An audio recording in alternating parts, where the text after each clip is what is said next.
दुर्गा के चंगुल से मैंने एक असुर को बचा लिया। राव का मतलब जीव होता है, ब्राह्मण नहीं। हमारे व्रत की तुम आखी आंख।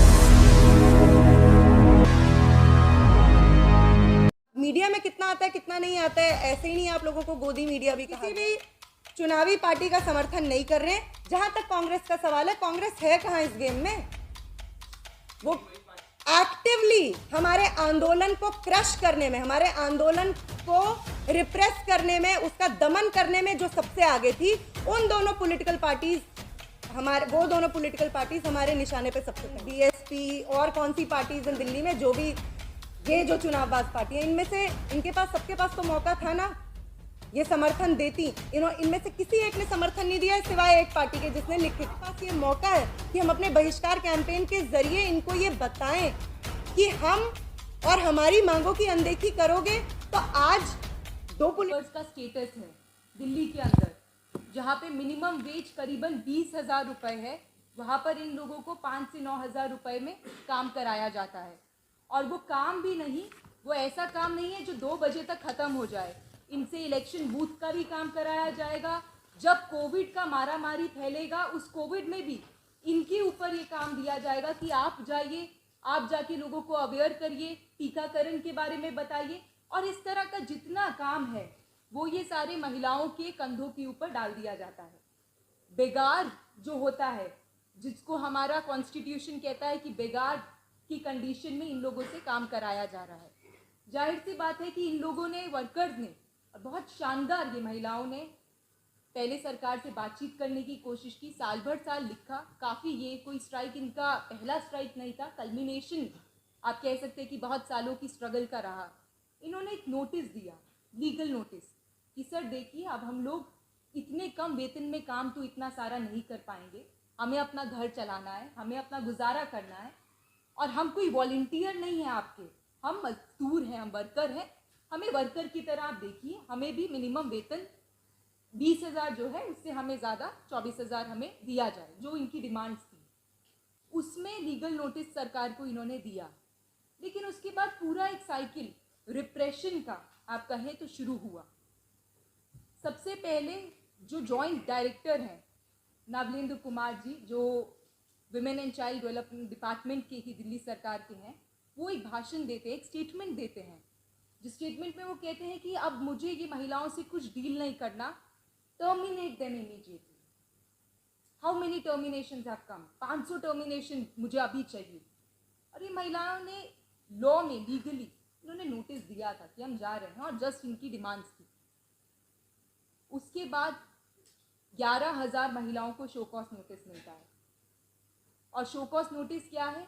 एकदम ए से लेके जेड तक आइडेंटिकल, कि आप काम पर नहीं आ रहे, आप रिपोर्ट नहीं कर रहे, आप काम पे आइए। ये लोग अपना जवाब देते हैं कि सर हम काम करना चाहते हैं।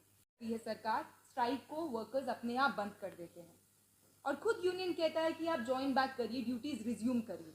लेकिन उसके बाद एक और इलीगैलिटी है।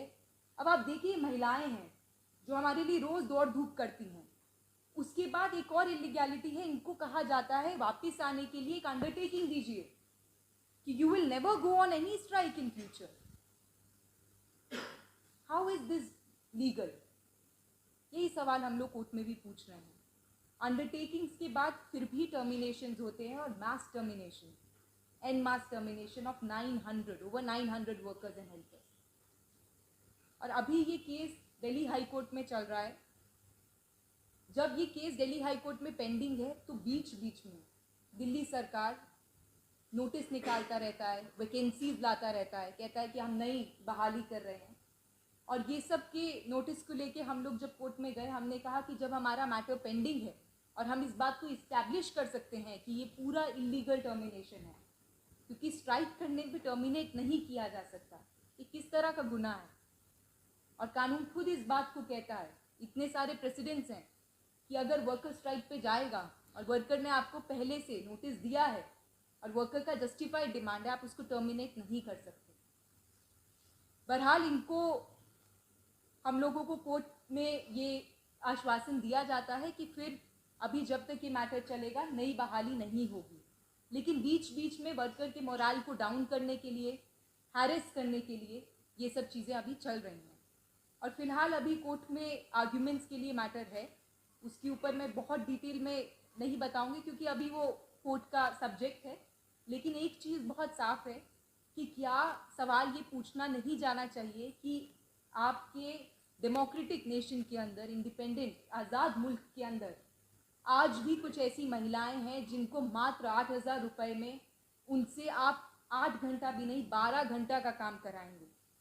और अगर उसमें महिलाएं, जो कि ये महिलाएं मोस्टली या तो सिंगल मदर हैं या तो अपने घर का खुद सारा गुजारा चला रही हैं, अगर ये इसमें अपना वेतन बढ़ाने की मांग नहीं करेंगी, स्ट्राइक नहीं करेंगी, तो क्या करेंगी? और यही सवाल कोर्ट के सामने भी है और सरकार के सामने भी है कि अगर आप इतना प्रो विमेन और प्रो वर्कर्स की बात कर रहे हैं तो अभी तक इस देश के दिल्ली शहर के अंदर आंगनवाड़ी महिलाएं जो हैं वर्कर और हेल्पर, उनको वर्कर का दर्जा क्यों नहीं दिया गया? क्या ये वर्कर नहीं है? क्या ये मजदूरी नहीं कर रहे? ये सवाल है और ये केस अभी कोर्ट में जनवरी के अंदर इसका फिर से तारीख है। इसमें हम लोग होपफुल हैं that we will win the case. लेकिन एक चीज़ है कि सरकार को ये चाहिए, अभी भी वर्कर्स को पे नहीं किया, जो वर्कर्स को टर्मिनेट किया हुआ है उनका कोई पेमेंट नहीं आया और वो पेमेंट जनवरी से पेंडिंग है, दिसंबर जनवरी से पेंडिंग है, अभी तक पैसा आया नहीं। बीच में उन्होंने स्ट्राइक की थी रीज़न की वजह से। और ये भी बहुत इंटरेस्टिंग है, 2018 के अंदर Delhi chief minister in workers से मिलते हैं, यूनियन से मिलते हैं, इनको आश्वासन देते हैं और थोड़ा सा अमाउंट को इंक्रीज करने का बात भी कहते हैं, जो कि वो इंक्रीज डबल 2017 में इनकी स्ट्रगल की वजह से होता है। लेकिन वो भी आप कह सकते हैं एक टोकन अमाउंट उस समय में भी दिया गया। तो ऐसा नहीं है कि ये यूनियन जो है ये कोई ऐसी यूनियन जिस तरह से पिक्चर बनाया जा रहा है कि इन्होंने कितना डंडा उठा लिया या तोड़ फोड़ कर लिया। एक बहुत शांतिपूर्वक तरीके से अपना प्रदर्शन करना, वो टर्मिनेशन का रिज़ल्ट, उसका रिज़ल्ट टर्मिनेशन नहीं हो सकता। और आज बहुत ज़रूरी है कि इन वर्कर्स का, महिलाओं का साथ दिया जाए। कोर्ट से भी हमारी ये दरखास्त है, उम्मीद है कि कोर्ट इस मैटर को जल्दी से जल्दी सुने, वर्कर्स को रिलीफ मिले, क्योंकि ये प्रदर्शन जो इन महिलाओं ने किया है ये अपने आप में एक बहुत ही बड़ा, आप कह सकते हैं, डेमोन्स्ट्रेशन है अपने हकों का, कि आज के दौर में बेकार काम जस्टिफाइड नहीं है। This is illegal, strike was never illegal.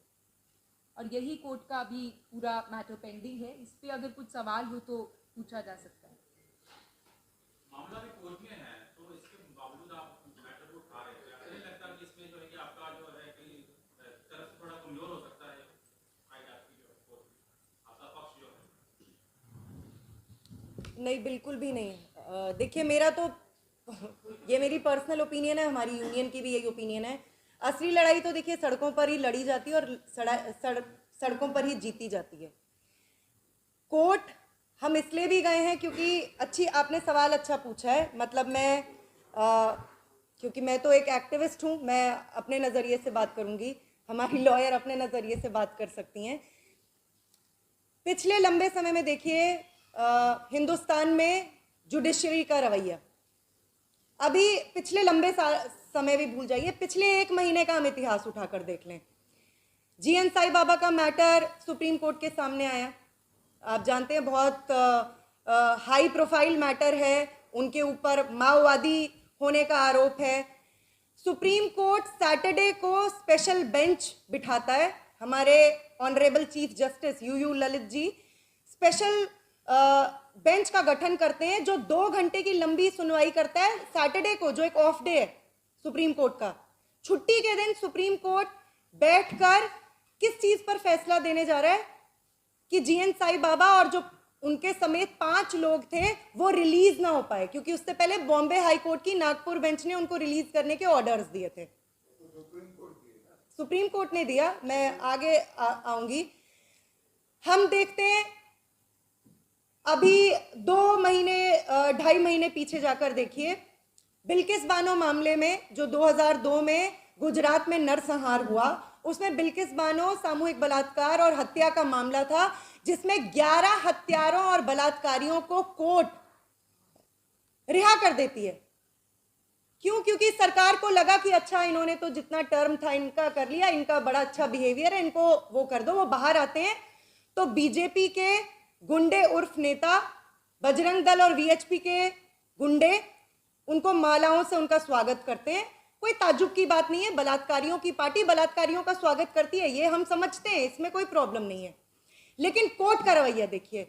फिर अब पिछले महीने पे जिस दिन जीएन साई बाबा का वर्डिक्ट आया है, उसी दिन राम रहीम, गुरमीत राम रहीम, जो डेरा सच्चा सौदा के चीफ हैं, पैरोल पर बाहर आए हैं 40 दिन के लिए, और वो पिछले 6 महीने में 6 बार बाहर आ चुके हैं।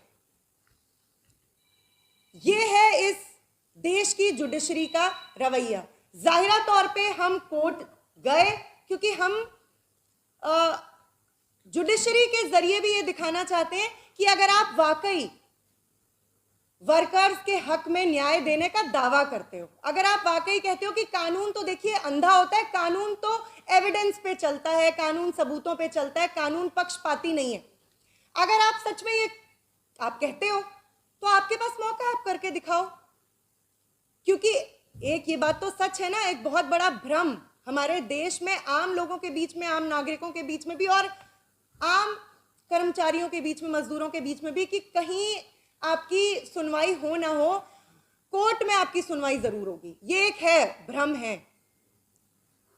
लेकिन हम देख रहे हैं कि अब हम जानते ही हैं, आपने कहा कि वो तो सुप्रीम कोर्ट ने दिया, लेकिन हाई कोर्ट को भी किसी ने नहीं रोका था हमारे मैटर में। वो पहले दिन ही इन सारे इलीगल टर्मिनेशंस को इलीगल घोषित कर सकते थे और बोल सकते थे कि तुरंत रीइंस्टेटमेंट करो, लेकिन नहीं करते हैं।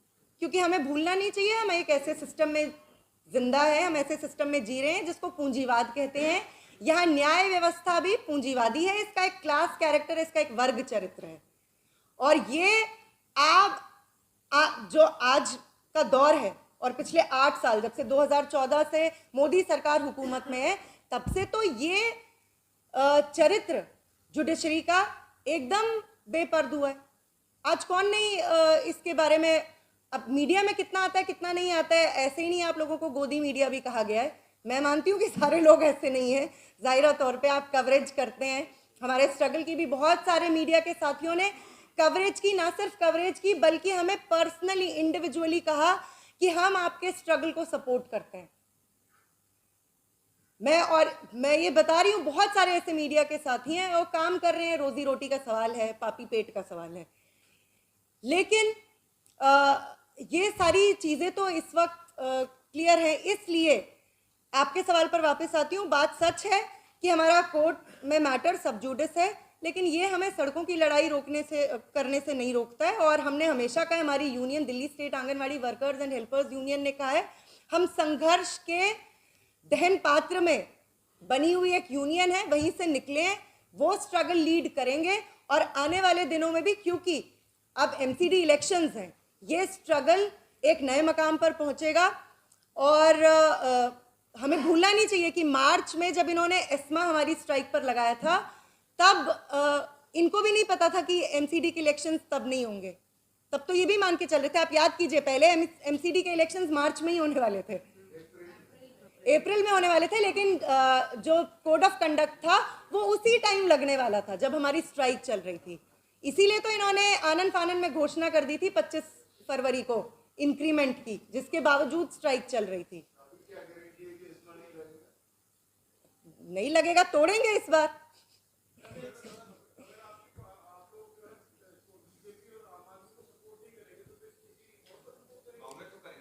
नहीं, मैंने आपको पहले ही बोला, हम किसी पॉलिटिकल पार्टी को, मैं आपको पहले ही बता रही हूँ, हमें तो एक ही पॉलिटिकल पार्टी ने सपोर्ट दिया अपना। नहीं, मैं बता रही हूँ, हमें एक ही पॉलिटिकल पार्टी ने अपना सपोर्ट दिया है, RWPI, जिन्होंने उन्हें पता था आज हमारी प्रेस कॉन्फ्रेंस है, उन्होंने हमारे को मेल के जरिए अपना समर्थन पत्र भेजा, जिसमें उन्होंने कहा है कि हम सारे वर्कर्स और हेल्पर्स की जो डिमांड्स है, कर्मचारी की डिमांड, रीइंस्टेटमेंट की डिमांड, सारी वो डिमांड्स हम उठाएंगे और हम आपकी एक एक डिमांड से सहमत है, एकदम 100% कानूनी और न्याय संगत मांगे। एक ही पॉलिटिकल पार्टी ने सपोर्ट किया। लेकिन आपके सवाल का जवाब, हम किसी पॉलिटिकल पार्टी को सपोर्ट करते हैं? नहीं। हमने पहले भी कहा है, हमारा किसी भी चुनावी पार्टी से कोई लिंक नहीं है, हम एक इंडिपेंडेंट ट्रेड यूनियन है। क्या हम एक राजनीतिक ट्रेड यूनियन है? जाहिरा तौर पे हम पॉलिटिक्स करते हैं। हम ट्रेड यूनियन जब बनाते हैं तो हम एक राजनीति करते हैं। हम उस राजनीति मजदूर वर्गीय राजनीति के पक्षधर हैं, उसी की वकालत करते हैं और उसी का पक्ष सामने रखते हैं। लेकिन हम किसी भी चुनावी पार्टी का समर्थन नहीं कर रहे हैं। जहां तक कांग्रेस का सवाल है, कांग्रेस है कहां इस गेम में? वो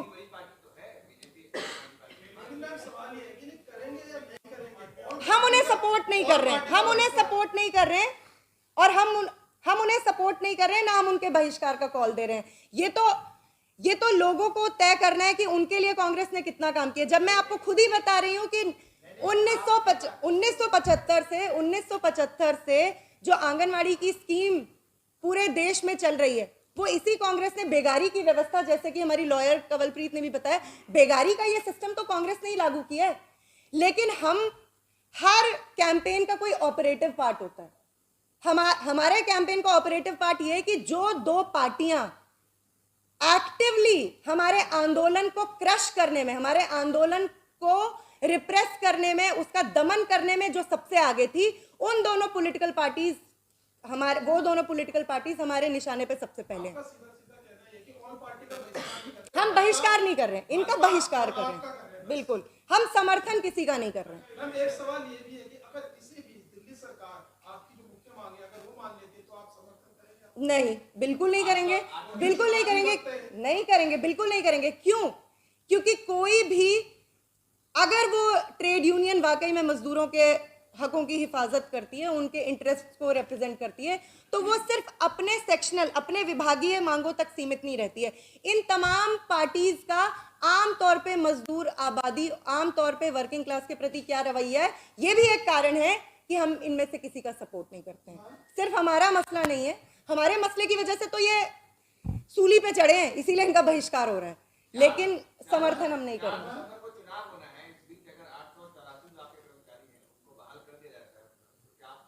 नहीं करेंगे, नहीं करेंगे, बिल्कुल भी नहीं करेंगे, बिल्कुल नहीं करेंगे। ये क्विड प्रो को वाला मामला नहीं है, लेन देन का मामला है ही नहीं कि आप हमें बहाल करो हम आपको सपोर्ट करेंगे। नहीं, ये वो मामला ही नहीं है ना। आपको तो आपकी करनी की सजा मिल रही है ऑलरेडी। अगर आप हमारे फेसबुक पेज पर जाएंगे, आप हमारे पुराने पर्चे भी देखेंगे जो हमने स्ट्राइक के टाइम पे भी निकाले थे। आम आदमी पार्टी के खिलाफ और बीजेपी के खिलाफ हम ऑलरेडी एक कैंपेन चला रहे थे, NMD के नाक में दम करो कैंपेन। ये कोई नया कैंपेन नहीं है। हाँ, ऑब्वियसली इस कैंपेन को अभी हम फिर से जोर शोर के साथ इसलिए हाईलाइट कर रहे हैं क्योंकि चुनाव है, लेकिन हम नाक में दम करो कैंपेन इन दोनों पॉलिटिकल पार्टीज के खिलाफ तब भी चला रहे थे क्योंकि इन दोनों पॉलिटिकल पार्टीज के पास पावर थी। देखिए, स्ट्राइक के टाइम पे भी या तो सेंट्रल गवर्नमेंट हमारी मांगे मान लेती या स्टेट गवर्नमेंट मान लेती, दोनों ने नहीं मानी। तो अब हमारा वक्त भी तो आएगा ना, हमारा वक्त है। आपके कर्मचारी अगर आपसे पर्सनली पूछेंगे कि मैडम इनका तो विरोध कर रहे हैं, अब हम किसको वोट देंगे, वो कहेंगे, फिर आप क्या कहेंगे? तो हम कहेंगे कि आप ऐसी पॉलिटिकल पार्टी को वोट करें जो मजदूर वर्ग के मांगों को सच में और क्रांतिकारी तरीके से उठाने की सक्षम हो। ऐसी पॉलिटिकल पार्टी जो, क्यों मैं ये बात कर रही हूं, अच्छा सवाल आपने पूछा है, क्योंकि कोई भी मजदूर, जब मैं एक सिटीजन के तौर पे सोचूं, एक नागरिक के तौर पे सोचूं, अगर मैं वाकई में राजनीतिक तौर पे कोई फैसला ले रही हूं तो मुझे ये भी देखना चाहिए कि सिर्फ मैं अपनी मांगों को तरजीह देती हूं या पूरे अपने वर्ग की, जिस वर्ग से मैं आती हूं, उसकी मांगों को तरजीह देती हूं। हमारी यूनियन का मानना है कि आपको मैं बता ही रही हूं कि इन तमाम चुनावबाज पार्टियों में से बीजेपी, आम आदमी party, CPI, CPM, CPIML liberation, BSP और कौन सी पार्टीज इन दिल्ली में, जो भी ये जो चुनावबाज पार्टियां, इनमें से इनके पास, सबके पास तो मौका था ना ये समर्थन देती। इनमें से किसी एक ने समर्थन नहीं दिया सिवाय एक पार्टी के जिसने लिखित। ये उन वर्कर्स के ऊपर है, ये उनके वर्कर्स के ऊपर है, ये उनके वर्कर्स के ऊपर है। हमारी यूनियन किसी को वोट करने के लिए नहीं बोलती है, लेकिन जाहिरा तौर पे ये ऑप्शन तो सारी पॉलिटिकल पार्टीज के सामने था ना। एक सेकंड एक करके, अच्छा उनको पहले पूछना था, वो सच में बहुत देर से पूछ रहे थे।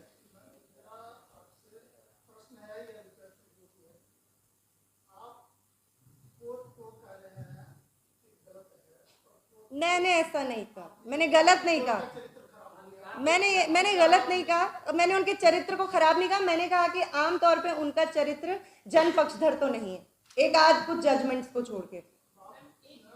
हाँ हाँ, उनको पहले उसके बाद आपने सरकार आपकी बात मान ली ना, केंद्र सरकार ना कोर्ट के बारे में आपकी अच्छी भावना नहीं, मीडिया के बारे में भी आपकी अच्छी भावना नहीं।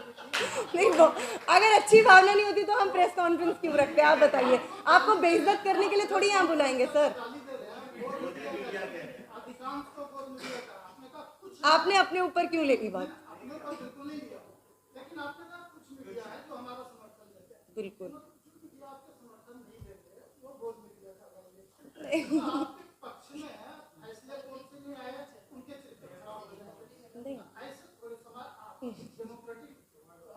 डेमोक्रेटिकली हम बिहेव करें। नहीं, देखिए, पहली बात मैं उनका, क्योंकि फिर मैं भूल जाऊंगी। देखिए, सबसे पहली बात, मैंने एक जनरल स्टेटमेंट दिया था, है ना। मैंने कोर्ट के बारे में भी, अपनी एक जुडिशरी के बारे में मैंने एक जनरल ओपिनियन दी। मैंने पॉलिटिकल पार्टीज के बारे में भी जाहिरा तौर पे, आप गिनवा दीजिए एक पहलू जो कि आप कहो कि देखो इन पार्टीज ने आपके लिए ये भी किया, ये भी किया, ये भी किया, आंगनवाड़ी कर्मियों के लिए, मजदूरों के लिए, कंस्ट्रक्शन वर्कर्स के लिए, फलानों के लिए, ये सब किया। आप या तो मेरे को गिनवाइए, नहीं किया ना तो मुझे नहीं लगता कि, देखिए, मैंने आउट ऑफ प्लेस जाकर कोई ऐसी बात कही है। जाहिरा तौर पे जो जैसी हरकत करेगा उसको हम वैसा बोलेंगे ना। आपने, जहां तक मीडिया का सवाल था, तो आपने अपने ऊपर बात ले ली, मैंने आपको तो कहा ही नहीं था। जो गोदी मीडिया जैसा, मैंने कहा जो गोदी मीडिया जैसा बिहेव करेगा, हाँ, जो गोदी मीडिया जैसे बिहेव करेगा उसको हम वो बोलेंगे। सवाल ये है कि आप लोग लगातार ये मांग अब कर रहे हैं कि भाई सरकार आंगनबाड़ी कर्मी बहिष्कार करेंगे। लोकतंत्र में ये समस्या का समाधान ऐसे नहीं हो सकता, तो आप लोगों के पास क्या विकल्प है? कब तक ऐसे ही चलता रहेगा? और आपको ये नहीं लगता है कि आप लोग अब जो वोट बहिष्कार की मांग कर रहे हैं, और जब आप लोग दिल्ली में आंदोलन छेड़ रहे थे, तो ये आंदोलन कमजोर क्यों हुआ?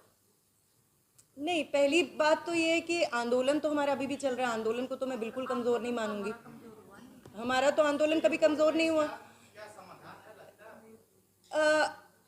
एक यूनियन के तौर पे तो ऑब्वियसली ये समाधान है। हम कोई पॉलिटिकल पार्टी तो है ही नहीं ना। या तो आप ये कह रहे हैं कि आप यूनियन जो है, आपकी यूनियन ही खुद को ये एक पक्ष पेश करे, तो हम कोई पॉलिटिकल पार्टी नहीं, हम एक यूनियन है। एक यूनियन के तौर पे जाहिरा तौर पे इनको फर्क पड़ता है, क्योंकि हम इनकी नजरों में आज के वक्त में वोटर भी तो हैं। और अगर इनको फर्क नहीं पड़ता तो ये वोट मांगने हमारे बीच में आएंगे नहीं। अगर इनको वोटर से कोई फर्क नहीं पड़ता, इसी एक ही वक्त पे तो फर्क पड़ता है ना, बाकी 5 सालों में इनको फर्क नहीं पड़ता है। जब 5 सालों में इनको एक ही बार हमारी याद आती है, तो हमें भी तो इसी टाइम हमारे पास ये मौका है कि हम अपने बहिष्कार कैंपेन के जरिए इनको ये बताएं कि हम और हमारी मांगों की अनदेखी करोगे तो आज 2 पॉलिटिकल पार्टीज का ये हश्र हुआ, आने वाले टाइम में ये बाकी पॉलिटिकल पार्टीज के साथ भी होगा। लेकिन आप कह रहे हो कि क्या ये समाधान है? आप, ये तो इनसे सवाल पूछा जाना चाहिए कि क्या इन्होंने कोई और रास्ता सामने रखा है? आप जिस जनतंत्र की दुहाई और जिस लोकतंत्र की आप बात कर रहे हैं, आप खुद बताइए एक ऐसा लोकतंत्र, और जैसे कंवल ने भी कहा, हम सोच सकते हैं कि आजाद भारत में हमने अभी अमृत महोत्सव बनाया, 75 साल पूरे हुए। ऐसी औरतें हैं जिनको कहा जाता है कि ये वॉलंटियर के तौर पे काम करती हैं, लेकिन इनसे 8 घंटे नहीं, कभी कभी 12 घंटे, 13 घंटे, 14 घंटे काम करवाया जाता है। हम एक ऐसे लोकतंत्र में रह रहे हैं ना, हम एक ऐसे लोकतंत्र में भी जी रहे हैं जहां पर जो बलात्कारी है उनको तो फ्रीली बेल मिल जाती है, उनको फ्रीली कोर्ट रिहा करते हैं, लेकिन जो किसी भी क्राइम के, किसी भी आप कह सकते हो जाति के सर्वाइवर्स हैं, उनके साथ क्या होता है। तो हमें भी ये सोचना पड़ेगा, और एक यूनियन के तौर पे जाहिरा तौर पे हम अपना स्टैंड रख रहे हैं। और इसको करने से तो ये तो हमारा डेमोक्रेटिक राइट है, इसको आप जबरदस्ती नहीं कह सकते हो कि तुमको वोट तो देना ही पड़ेगा और तुम हमारा बहिष्कार नहीं कर सकते हो। अगर ये देश वाकई लोकतांत्रिक देश है और अगर यहाँ पर संविधान और रूल ऑफ लॉ है, तो बाइकॉट का भी राइट है हमें। हम किसी को, हाँ, वो उनके लिए है ना, वो बाकी वो तो आपको पता ही है कि डीटीसी के कर्मचारियों ने, जल बोर्ड के कर्मचारियों ने भी, ये वो भी तमाम ऐसी यूनियंस है जो ये फैसला ले रहे हैं। बिल्कुल बिल्कुल कर रहे हैं। और हमें बाकी सारे यूनियन से और बाकी सारे वर्कर्स की यूनियन से और कर्मचारियों की यूनियन से बहुत बड़ा सपोर्ट मिला है, टीचर्स के यूनियन से, और वो ये कह रहे हैं कि क्यों नहीं हम ये आपका जो बहिष्कार कैंपेन है हम इसको जॉइंटली चलाएं। बिल्कुल बिल्कुल हम जाएंगे और वो भी हमारे आंदोलन में साथ आएंगे। वो आपसे पीछे वो पहले बोल रहे हैं।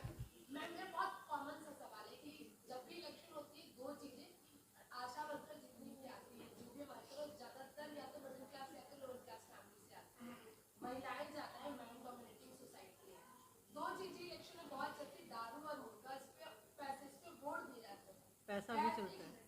ऐसे सिचुएशंस में आप अपनी आशा वर्कर को कैसे रोकेंगे कि वो जो डोमिनेटिंग पार्टी जो उनको वोट ना?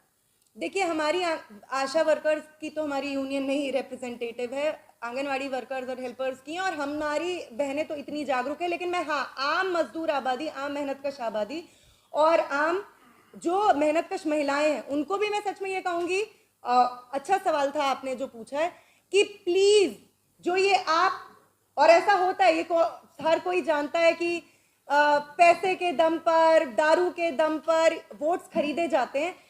मैं तो यही कहना चाहूँगी, हमारी यूनियन उनको यही मैसेज देना चाहेगी कि प्लीज़ इस चीज़ पर अपना वोट मत दो, क्योंकि आप जो 500 रुपये या 1000 रुपये और या 5000 रुपये के या एक दारू की बोतल के बदले में आज आप अपना वोट दे रहे हो, आप आने वाले 5 साल में उससे बड़ी कीमत चुकाते हो। लेकिन ये बात सच है कि राजनीतिक चेतना की कमी की वजह से, और सबसे ज्यादा जरूरी हाँ नहीं, उससे भी ज्यादा जरूरी, देखिए ना तो पुरुष मजदूरों के पास और ना स्त्री मजदूरों के पास कोई ऐसा विकल्प है जिसको कि वो वोट करें। आज विकल्प कहाँ है जिसको वो वोट करें?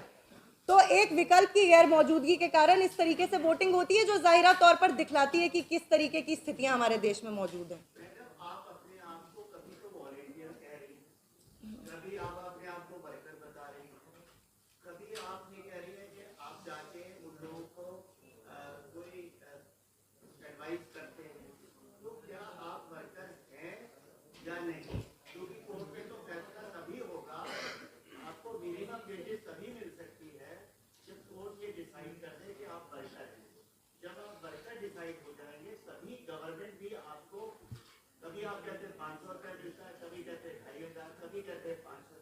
नहीं देखिए, नहीं देखिए, कानूनन तो वो नहीं हमें मानते हैं, वो नहीं मानते हैं, वही तो बात है। लेकिन हमारा क्लेम ये, और मुझे लगता है अगर इस पर कवल सर, अगर आप एक चीज़ देखें, लंबे समय से जितने भारत में संघर्ष हुए, जो मजदूरों के संघर्ष हुए, उसके बाद ही अधिकार मिलने शुरू हुए वर्कर्स को। एक दौर में महिलाओं को मैटरनिटी लीव नहीं मिलता था, लेकिन वो मैटरनिटी लीव मिले, वर्कर को भी मिले, इनफॉर्मल सेक्टर में भी मिले, अनऑर्गेनाइज सेक्टर में भी मिले, उसके लिए आंदोलन चले। आज ये महिलाएं एक बहुत बड़ा आंदोलन चला रही हैं इस बात का कि क्या आंगनवाड़ी वर्कर या हेल्पर, उसको जो मजदूरी कर रहा है उसको वर्कर का दर्जा नहीं मिलना चाहिए। और बिल्कुल अगर कोर्ट इस बात को इतने सालों तक नहीं समझ पाया, तो आज इनका केस कोर्ट के पास एक बहुत बड़ा मौका है कि वो इस बात को लीगलाइज, इस बात को बोले कि समय बदल चुका है, हम अपनी मिस्टेक को रिकॉग्नाइज करते हैं और हम इस बात को बोलते हैं कि ये महिलाएं जो अपना इतना खून पसीना एक करता है, ये आज के दौर में ये मजदूर है, इसको मजदूरी का मिनिमम वेतन का अधिकार है, और उसके साथ जितने और मजदूरों को बेनिफिट मिलते हैं उसका अधिकार है। और ये संघर्ष चाहे वो सड़क का हो या कोर्ट का हो, ये कोई आपस में कॉन्ट्रडिक्टरी नहीं है, ये साथ ही में चलेगा। साथ ही में जब मजदूर अपनी सड़कों पे आवाज़ उठाते हैं, वो बहुत सारी चीज़ों का सामना करते हैं, वो सरकार के वाटर कैनन से लेके लाठी भी खाते हैं, और जब उनका टर्मिनेशन किया जाता है तो वो कोर्ट भी जाते हैं, और कोर्ट भी इन्हीं सारे केसेस में, जो एक एक यूनिक केसेस होते हैं, उनको ये मौका मिलता है। मिनिमम वेजेस सर तब भी मिल सकता है अगर आज सरकार इस बात को समझे और इनको वर्कर का दर्जा दे।